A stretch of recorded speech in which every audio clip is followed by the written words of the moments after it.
के फिंगर हुए फारोसैफ के अंदर उनकी इन्वेस्टिगेशन चल रही थी। उनको शक था कि बंदा यहाँ पे था नहीं। पासपोर्ट कॉपी, टिकट जो बोर्डिंग था मेरा वो, मेरा निफ नंबर, मेरा निस नंबर, वहाँ पे मेरा जुनता था। मेरे काम करता था, मैं बिल्कुल ऑपोजिट साइड पे था। अस्सलाम वालेकुम जी, welcome back to my channel Shabaz Cheema vlogs. उम्मीद के तो सब खैरियत से होंगे। आज की वीडियो में हम जो डिस्कस करने जा रहे हैं, जो इमिग्रेशन में जो प्रॉब्लम्स आ रही है, इमिग्रेशन छापे मार रही है, कंट्रोल कर रही है। जब आप बायोमेट्रिक पे जाते हैं तो बहुत सारे क्वेश्चंस किए जा रहे हैं आपके जुनते से रिलेटेड, आपके कॉन्ट्रैक्ट से रिलेटेड, आप जहां काम कर रहे हैं वहां उस जगह से रिलेटेड जो क्वेश्चंस किए जा रहे हैं वो डिस्कस करने जा रहे हैं। वीडियो कंटिन्यू करने से पहले सबसे रिक्वेस्ट है कि चैनल को सब्सक्राइब आप लाजमी कर दीजिएगा। और मेरे जो सोशल लिंक्स हैं वो डिस्क्रिप्शन के अंदर मौजूद है। सोशल अकाउंट, सोशल मीडिया के मैं जो प्लेटफॉर्म यूज़ करता हूँ, फेसबुक, ट्विटर और इंस्टाग्राम। अगर आपको हेल्प चाहिए डॉक्यूमेंटेशन से रिलेटेड तो आप मुझे इंस्टाग्राम पे कांटेक्ट कर सकते हैं। हेलो हाय नहीं, मेन चीज़ लिखिएगा। ट्रैफिक बहुत ज़्यादा होती है, जैसे मैं देखूंगा मैं आपको ज़रूर आंसर करूँगा। अच्छा जी, आज का जो टॉपिक है कि आजकल मार्केट के अंदर बहुत सी चीज़ें कन्फ्यूजन फैलाई जा रही हैं।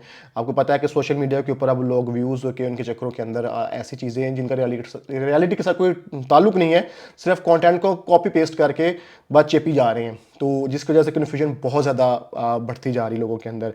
जो मेन कन्फ्यूजन है, मेरे पास उतना टाइम नहीं होता कि मैं लोगों की वीडियोस देखूँ। मेरे अपने मामला बहुत है, मेरा अपना बिजनेस है और काफ़ी सोशल मीडिया पे भी टाइम देना पड़ता है। तो मेरी लाइफ बहुत बिजी है, मेरी मसरूफियत बहुत डे बाई डे बढ़ती जा रही है।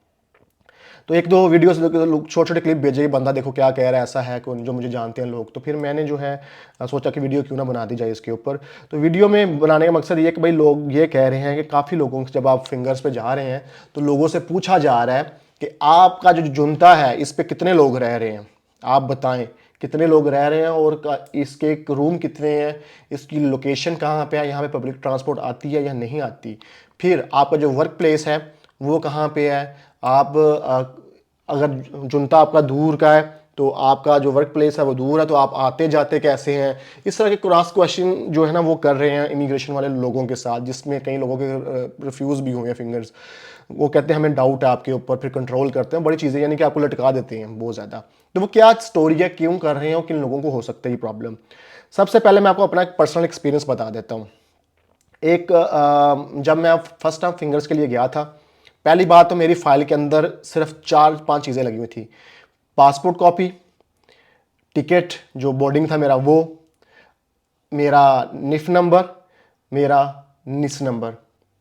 ये 4 चीज़ें सिर्फ मेरे फाइल के अंदर थी। इन 4 चीज़ों से मेरी अपनी खुद की ज़ाती, मैं किसी की बात नहीं कर रहा, मेरी खुद की ज़ाती फाइल लॉक हुई थी।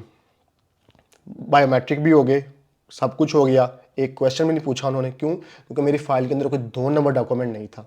मैंने कोई ऐसा 2 नंबर जुनता, कोई 2 नंबर ये चीज़ नहीं लगाई थी। अगर मैं लगाता तो फिर उन्होंने पंगा डाल देना था, लेकिन मैंने ऐसी कोई गलती नहीं की। मैंने यही सोचा कि मैं एक्सक्यूज़ कर लूँगा, नहीं है भाई, कहाँ से आपकी कंट्री के हालात ऐसे हैं, कहीं नहीं है तो मैं कैसे करूँ स्टार्टिंग में। तो मैंने 3 महीने ज़ाया करने के बाद ऐसे ही 5 या 4 डॉक्यूमेंट्स लगा के अपनी फाइल सबमिट कर दी थी। तो फिंगर हो गया, सब कुछ हो गया। अब मैं जब फिंगर्स पे गया था, मेरा जोनता था टोरस वेदरश का, को मैं वहाँ पे खेतों में काम कर रहे थे। तो भाई अपना घर तो था ही नहीं उस टाइम पे, तो बस ठीक है, जैसे था, जैसे सब करते थे वैसे करते थे। वहाँ पे मेरा जोनता था, मेरे काम करता था, मैं बिल्कुल ऑपोजिट साइड पे था। लिस्बन से उस तरफ है, ये लिस्बन से उस तरफ है, यानी कि वो 60 किलोमीटर इधर, ये 60 किलोमीटर इस तरफ है, यानी कि 100-150 किलोमीटर दूर था मेरा वो जुनता, और जहाँ पे मैं काम कर रहा था। और मेरे फिंगर हुए थे पोर्ट लैगरे। जब मैं फिंगर पे गया था तो जो मेरा जॉब कॉन्ट्रैक्ट था ना, जब मैं फारो में रहता था, जब फर्स्ट टाइम मैंने कंपनी ज्वाइन की थी, काम किया था, तब मेरा कॉन्ट्रैक्ट के ऊपर वही पुराना कॉन्ट्रैक्ट था मेरे पास। उसी पे जो एड्रेस लिखा हुआ था कि मेरा काम कहाँ कर रहा हूँ, वो वहाँ पे था, फारो का था। जब मैं फिंगर्स के ऊपर गया हूँ तो मैंने जो है, उन्होंने मुझे पूछा जुनता, मैंने जुनता दिया। उन्होंने देखा तोरश एड्रेस का, उन्होंने कहा जी आपका जो एड्रेस है वो फारू का लिखा हुआ कॉन्ट्रैक्ट पे, उधर वो आपका जुनता उधर क्या और काम आप कंपोर्ता में कर रहे हैं। मैंने कहा जी बिल्कुल, कंपनी का काम है, कंपनी एग्रीकल्चर है, कंपनी का 3 महीने काम इधर होता है, 3 महीने इधर होता है, 3 महीने इधर होता है। साथ में कंपनी की डिक्लेरेशन लेटर था मेरे पास कि कंपनी ने, कॉन्ट्रैक्ट मेरा पुराना वही चल रहा था, कॉन्ट्रैक्ट चेंज करने की जरूरत नहीं, कोई कंपनी के रिकॉर्ड में आ रहा था, जब सोशल सिक्योरिटी का निफ मारते हैं वो रिकॉर्ड आ जाते हैं सारे। तो उन्होंने कंपनी ने लिख के दिया हुआ था कि ये हमारा प्रोजेक्ट 3 महीने का या 4 महीने का प्रोजेक्ट इस एरिया पे चल रहा है, तो हमारे वर्कर्स इधर काम कर रहे हैं। तो मैंने बोला जी मेरी जो परमानेंट रिहायश जो जुनता है मेरा वहाँ का है, और मैं कंपनी के प्रोजेक्ट में पहले फारो में काम करता रहा हूँ, फिर मुझे कंपनी ने मूव कर दिया। अभी जो जो रिहायश है वो कंपनी ने मुझे दी है, वो इधर मैं काम कर रहा हूँ और ये एरिया है, वो कॉन्ट्रैक्ट के ऊपर जो डिक्लेरेशन दी हुई है उसके ऊपर लिखा हुआ है लोकेशन सारी कि मैं यहाँ पे काम कर रहा हूँ। तो भाई उन्होंने एक दूसरा कोई क्वेश्चन किया मुझसे, उन्होंने स्टेट फॉरवर्ड कंपनी का डाटा रिकॉर्ड चेक किया कि बंदा वाकई ठीक कह रहा है। ठीक है, 10 दिन के अंदर मेरा कार्ड आ गया था। अब आपको जो असल कहानी आपको बताने जा रहा हूँ जिससे लोग कंफ्यूज हो रहे हैं, आपने ये मेरी स्टोरी सुन ली ना, अब इससे और जो अगली स्टोरी है इसको आपने कंपैरिजन करना है। अब मार्केट में कई लोग वीडियो बना के कंफ्यूज कर रहे हैं, कॉपी पेस्ट करके कंटेंट इधर से सुना उधर से सुना, व्यूज़ लेने के चक्कर में लोगों को कंफ्यूज किए जा रहे हैं। खुद के पास उनके पास कोई टीआरसी नहीं है तो वो लोगों को इन्फॉर्मेशन प्रोवाइड कर रहे हैं यहाँ पे। अभी उनको ये नहीं पता कि उनका आगे होना क्या क्या नहीं होना। खैर ये तो चलता रहेगा, इन चीज़ों को तो रोका नहीं जा सकता। सीन ये है कि अब कई भाई कह रहे हैं जी बंदे फिंगर्स पे गए हैं, उन्होंने पूछा भाई जुनता जहाँ का जुनता है आपके कितने लोग वहाँ पे रह रहे हैं, उस घर के रूम कितने हैं, आपका काम दूसरी सिटी के अंदर है तो आप कैसे अप एंड डाउन करते हैं, कैसे नहीं करते। देखिए जो तो बंदा यहाँ पे रह के काम कर रहा है उसके लिए तो कोई प्रॉब्लम नहीं है, सीधी सी बात बताऊं, वो अपने आप को जस्टिफाई कर लेगा, उसको उसकी जो चीज़ें उसके फिंगर टिप्स पे होंगी। अब ये क्वेश्चन क्यों किए जा रहे हैं जिनके ऊपर उनको शक हो रहा है कि बंदा यहाँ पे इस कंट्री में नहीं था। अब बंदे जब आते हैं यहाँ पे उनको ये नहीं पता होता कि जुनता कहाँ पैसे दे के बनवा लेते हैं, उन्हें पता नहीं जुनते की लोकेशन कहाँ पे है, उन्हें ये नहीं पता कि घर की जहाँ पे हम सॉरी काम कर रहे हैं तो वो काम कहाँ पे चल रहा है कहाँ पे नहीं चल रहा, जो घर है घर के अंदर कितने कमरे हैं कितने नहीं कमरे। तो ये चीज़ें उन लोगों से पूछी जा रही हैं। जैसे एक एग्जांपल आपको शेयर करता हूँ, एक बंदे के फिंगर हुए फारोसैफ के अंदर, उनकी इन्वेस्टिगेशन चल रही थी, उनको शक था कि बंदा यहाँ पे था नहीं। अच्छा वो वकील भी साथ लेके गया, उन्होंने वकील के साथ उसकी बहस होगी उस इमिग्रेशन ऑफिसर के साथ, उन्होंने काफ़ी उसको ट्रोलिंग की उसकी क्लाइंट की, जो क्लाइंट वकील के साथ गया हुआ था, बंदा गया था देसी। उसने उसको कहाँ फंसाया जाकर, उसने बताया मुझे बताओ कि ये तुम्हारा इस दौर में जुनता बना था, इस घर के कितने कमरे थे। उसने कहा जी 3 कमरे थे। उन्होंने कहा नहीं इस घर के तो 2 कमरे हैं।